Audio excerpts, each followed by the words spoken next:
Vous écoutez Radio Panique. Non, non, non, non, non, non, non, non, non, non, non, non, non, non.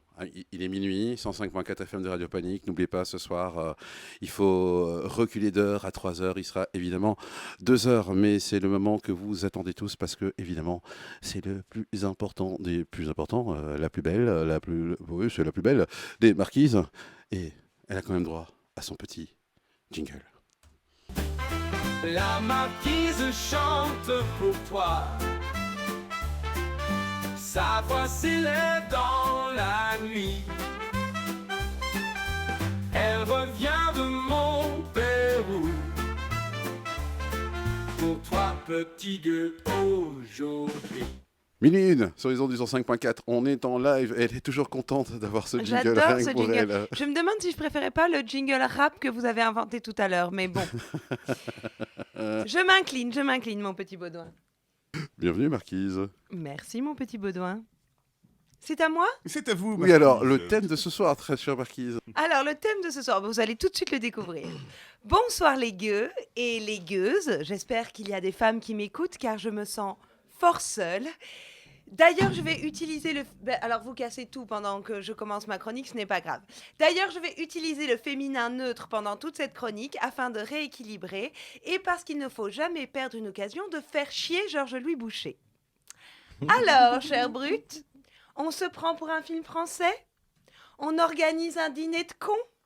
On invite la marquise à une battle ? On va demander à la marquise de parler de rap parce qu'elle parle comme Louis XIV, alors elle doit rien connaître en rap. C'est original. C'est préjugé, voyons. Un scénario qui oppose les représentants d'un langage académique, élitiste et rétrograde à ceux d'une langue populaire et créolisée, ça n'a jamais été fait. Appelons immédiatement Christian Clavier pour lui proposer. Alors, c'est vrai, je n'y connais rien en rap. Et peut-être que cela est dû à mes origines aristocratiques. Cela dit, mes sœurs cadettes se repaissent des paroles soi-disant sensibles de Damso et Necfeu qu'on pourrait résumer par « suce-moi », mais pardon. Mais elles tiennent en cela le rôle d'enfant terrible qui échoua à celles qui n'hériteront pas de la lourde responsabilité du titre. Oui, le prince Harry a eu son costume nazi, le prince Laurent ses voyages d'affaires au Congo et en Libye, et mes sœurs le rap conscient. Enfin, science, je ne suis pas sûre. Peut-être aussi est-il vrai que ma condition de femme ne m'amène pas de manière évidente vers cette forme d'art. Sans nier la variété des sujets abordés et les artistes féminines qui parviennent à percer. Très bien représentées ce soir d'ailleurs, les artistes féminines. Vous conviendrez que si on tend une oreille légèrement distraite, on peut vite entendre « suce-moi » et pas toujours « pardon ». Pas encore ce soir, je l'admets. Je n'irai pas plus loin dans la critique de ce que je ne connais pas, je laisse ça à Raphaël Enthoven. C'est qui ? Blague France Inter, je tiens salon la semaine prochaine, venez, je vous expliquerai. C'est qui ? De toute façon, je vous expliquerai à mon salon la semaine prochaine, mon petit Baudouin, je n'ai que 5 minutes de chronique. De toute façon, il ne viendrait à l'idée de personne aujourd'hui de nier au rap son statut d'art musical et du langage à part entière, le niveau technique, le travail sur les sonorités et la musicalité qu'il exige. À part peut-être quelques journalistes du Figaro retranchés dans le bunker de la rédaction pour ne pas risquer qu'on leur mette au défi de poser un flow pour voir si c'est facile. Alors remarquez, il y en a qui ont tenté de poser les discours d'Alain Finkielkraut. Lui, vous voyez qui c'est quand même. Oui, Alain. Oui, voilà. Oui. Alain, il y en a qui ont... Voilà, taisez-vous. Ils ont posé ces discours sur un beat. Ah. C'est pas dégueu. C'est pas dégueu. Bref, opposer le rap à la culture élitiste aujourd'hui, c'est totalement ringard. Vous pouvez me remercier, chère Brute, de vous avoir évité de rendre cette émission soudainement gênante. Si, j'ai regardé les derniers sketchs du Grand Cactus, je vous assure, vous voulez pas de ça. Je sais ce que vous allez me dire. Vous et notre cher Baudouin m'avez tanné pour que je me prononce sur l'affaire P. Diddy. Oui, parle de P. Diddy. Vous Mon m'avez demandé petit le drama du Baudouin, moment. oui, Vous m'avez mon demandé petit le drama Baudouin. du moment, Veux Marquise. du Oui, viol. oui. Vous n'êtes plus capable, mon petit Baudouin, d'analyser la moindre situation sans mon éclairage. Je vous comprends. Dans ce monde en perte de repères, je suis pour ainsi dire votre boussole morale. Évidemment.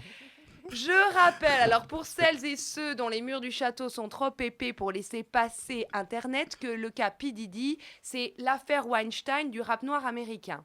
Oui. Un rappeur et producteur surpuissant qui organise des orgies au vu et au su de toutes, où il est difficile de croire que toutes les participantes et participants ont donné leur consentement sans être sous l'effet de drogue ou d'un abus de pouvoir.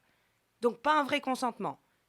Donc il y a viol pour les deux du fond qui n'ont rien suivi depuis 2017. Hein. Ça se passe où ça encore?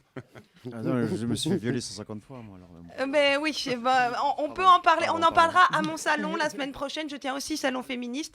Donc D'accord. c'est un peu excitant. Hein. Je vois que vous êtes tous un petit peu... On attend la suite. Voilà.